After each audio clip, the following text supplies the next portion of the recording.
Hi, this is Ayesha with the Epilepsy Foundation of Greater Chicago, and I want to welcome Tom Stanton. He's the Executive Director with the Danny Did Foundation. Thanks, Tom, for being with me today. Yeah, great to be here. Thanks for having me. Sure. Now, the partnership with EFGC and Danny Did Foundation has gone for so many years. And I would love for you to share a little bit about yourself, the work that you do for those that might not be familiar with the Danny Did Foundation. Absolutely. Yeah, you're right. We've been partnering with EF of Greater Chicago since we started. We actually met with Phil Gattone years ago when he was the executive director for the Chicago office, and just told him about Danny's story and what we were trying to accomplish. And he was a great source of support and partnership for us back in 2010 when we started. And we got our start after my nephew Danny passed away from sudden unexpected death in epilepsy, or SUDEP.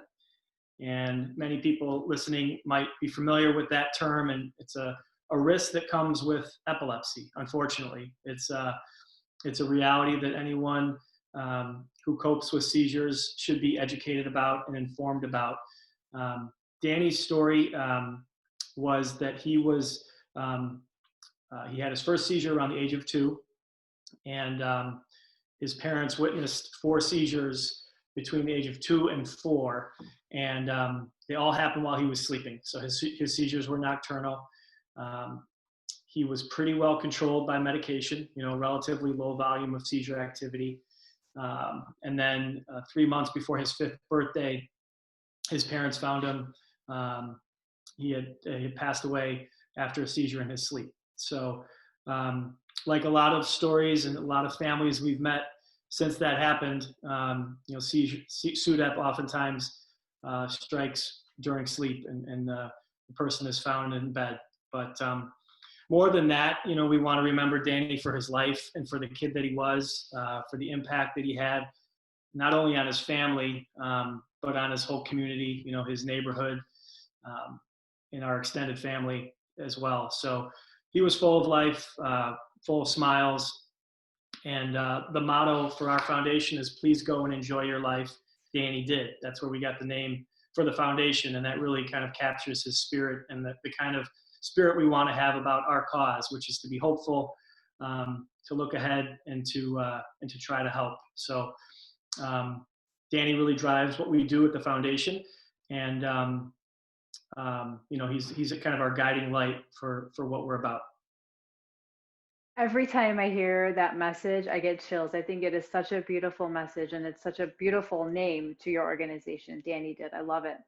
So one of the common reasons that I call you or reach out to you is for devices. Can you talk a little bit about the device program? You mentioned SUDEP, and as we know, or for those who may not be familiar, SUDEP, the risk is about 1 in 1,000.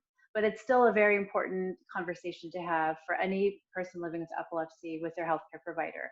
Can you talk a little bit about your device program and how that can help families? Yeah. So, one common kind of extension of learning about the risk of SUDEP is to wonder and want to know what can we do to minimize that risk. And when it comes to SUDEP, there are not a lot of witnessed cases of it. So in other words, there's typically not somebody present.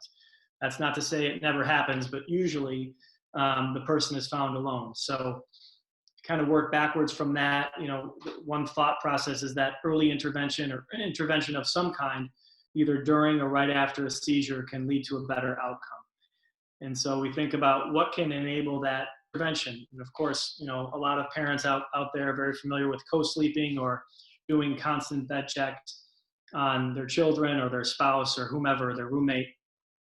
But we had the thought that, in this day and age, there must be technologies out there that can serve that purpose and to alert a caregiver or a housemate when a seizure is taking place. So what we try to do at Danny Did is simply to educate parents, caregivers, patients about their options when it comes to devices and technologies that can alert to seizure activity. And certainly over the last 10 years, the options have expanded, thankfully. There's more products available in the marketplace. A few of them have achieved FDA approval. Most of them have not. And so even for those that have, there is not currently reimbursement. They're not covered by insurance. So there's a financial gap that exists in addition to the awareness gap that these are available. But then once you find out that they're available, a lot of families struggle to afford them financially. So primary program for Danny Did is to walk people through what their options are, help them think about some of the things they should be considering when looking into a device. You know, is it looking for seizures that happen during the day, seizures that happen at night, inside the home versus outside the home? How does the device alert somebody? Would the patient be comfortable to use it? You know, a very simple question, but important. You know, does your child or loved one want to wear a watch? Do they have irritabilities to having something on their skin, for example? So there's a whole kind of gamut of things to consider, and our role is simply to walk people through them and help them kind of talk out loud and think through what their best options might be. We're not, you know, inclined towards one product over another or trying to endorse any certain one, but just trying to get the best possible resource in each situation. So the kind of consultation is one part of it, and then if the finances are a barrier, we provide grants directly to families that enable them to get that resource into their home. So it's kind of our way to keep Danny, you know, present in the world and really impacting people in direct and near-term ways. And we do this on a national and international basis. So we receive applications from all over, primarily from the U.S., but from all over the world. So what does that process look like? So an application comes in the door. What's that timeline like? Can you walk us through that? Yeah. So the first thing is just a very short 2-page application that can be accessed on our website, which is danny.org. And the parent or the patient, if they're an adult, would fill out that application, return it to us through the mail or through email. And then we would have a follow-up phone call just to talk live and to get to know them, for them to kind of get to know us, for them to have a chance to ask questions, hear more about the different options. And then we, you know, if we can, we make a grant if it's a fit. The duration between application and phone call varies, you know, based on the amount of applications we have at any given time. We try to get to them as quickly as possible. We try not to turn down applicants, you know, if there is a genuine financial need. We want to be inclusive. You know, we know there's all sorts of costs that come with epilepsy, and it's not always a black and white scenario given, you know, just based purely on income. So we want to be as inclusive as we can be within, you know, our resources. And then if a grant is awarded, they would receive the funding from us, place the order for the device themselves. The system would arrive to them directly from the company that manufactures it. They're introduced to someone from the company so that they have a contact for questions regarding the setup or maintenance issues that occur over time. We always tell families, you know, a really key component is that communication directly with the company, because inevitably with technology, there may be a glitch or a setting that needs to be adjusted, questions that come up over time after you're using it. And we want families to be comfortable to use it and to put them to work. So we'd much rather have that fluid dialogue than just putting the device away and kind of becoming frustrated or not using it. So that introduction for the company is a really important part of our process. And of course, we're always around to facilitate communication ongoing whenever we can. Yeah, so essentially you're providing through this device, whether it's a wearable or a mattress device, is a peace of mind, right, for families, so that they can, you know, a parent can go to sleep not having to sleep next to the child and not have to worry constantly. So you're definitely taking that anxiety out for sure. Do you think that now during this time where we're all sheltering at home, Is the anxiety level going up or is that going down? Have you found any difference?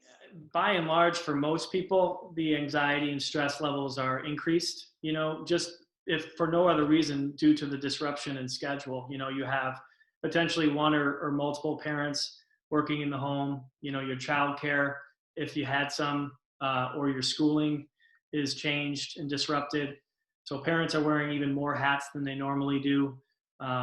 You've got, potentially multiple children in the same space all day, which any parent knows can be challenging, even in the best scenarios. So there's a lot of new stress that's been introduced over the last couple of months. And as you know very well, stress is not good for people who face epilepsy. It can be a trigger. If sleeping isn't impacted, that's another problematic situation. So, we think monitoring is important anytime, but certainly during heightened periods of stress, any kind of break from the norm, whether that's, an example of like weaning off of a medication, or certainly now in circumstances where we're all living kind of in a different reality, any break from the norm can be a more vulnerable time. So we really want to be as available as possible to help families walk through their options. There's more technology in the pipeline. It's becoming more sophisticated. Devices that will alert accurately to multiple types of seizures instead of just one type of seizure, as an example. But there's a lot of questions. There's a lot of interest. A lot of it is driven by the growing awareness and related concerns about SUDEP. And that's where we think that give them a talking point. You mentioned peace of mind for parents. That's a huge part of the equation. Obviously, the safety for the patient is one big need, and then some peace of mind that mom and or dad can get some rest, to feel like they can actually sleep with the knowledge that they'll be alerted if they're needed and a seizure takes place. SUDEP is now going to be part of the fabric of the conversation in epilepsy education everywhere. We are starting to see an uptick. We are definitely making an effort to educate our clients about SUDEP more and more. So hopefully together we can tackle this really serious issue for sure.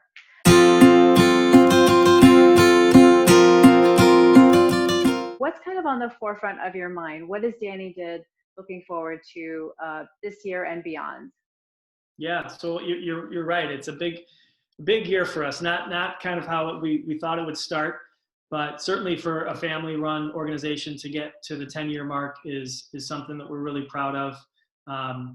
It's obviously super personal for us and carries on Danny's legacy, and his siblings are now a part of it. So Danny has an older sister, Mary Grace, who's in college, and an older brother, John, who's in high school, and a younger brother, Tommy, who's in elementary school. And we're all really proud that they're a part of the foundation. His parents are, leaders within our foundation. So that part of it on a personal level means a lot to us. But as a foundation, we're always looking forward, and we want to really make the conversation about SUDEP the norm. So, as a part of routine standard of care, that a patient or their parent or caregiver would be educated in a responsible, honest way, that there be room for that dialogue, room for questions, and not just SUDEP, honestly, but all forms of risk within epilepsy. So, whether that's related to swimming, driving, other forms of mortality like status epilepticus, or, the scenario of drowning, accidents, things like that. Just more open dialogue like we see, in other disease states where there is a serious risk or a spectrum of risk, and that has become the norm to discuss it with patients and or parents. We really want our families to get that same respect and education within epilepsy. And working with the Epilepsy Foundation, and specifically with the Epilepsy Foundation of Greater Chicago, definitely helps us achieve those goals.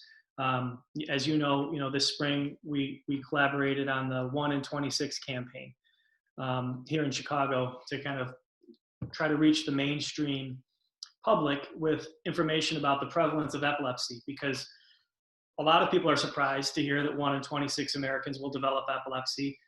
but it gives them a point of reference that, hey, this is more common than I thought, and maybe I don't know what to do if I saw a seizure.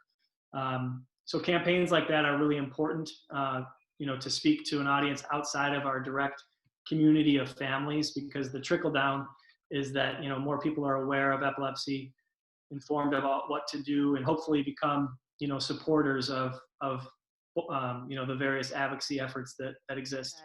Education is definitely where we need to start, and sharing stories and breaking down the stigma, breaking down the barriers, and like you said, making SUDEP part of the norm, making 1 in 26 part of the norm, and just part of the vernacular of how we approach epilepsy education. Because as you said, other disease states discuss all the risks, and epilepsy is the fourth most common brain disorder. So why wouldn't we discuss all of the risks that are associated with any type of seizure? So I definitely agree with you on all of those points for sure. And I know we launched our 1 in 26 campaign right at the time we went shelter in place. So hopefully we can continue that conversation in a virtual way. But I just want to thank you so much for being with me today and for sharing your story. I really appreciate it. I look forward to meeting you again in person and having many more conversations about epilepsy and SUDEP and devices in the future and in person. Yeah, absolutely. Yeah, thanks for having me. It's been a great partnership, and you personally have been a tremendous advocate for so many people. And on behalf of the Chicago community of epilepsy families, keep going, stay strong, and we appreciate the work that you all do. Great. Thank you so much. Take care. Stay safe. You too.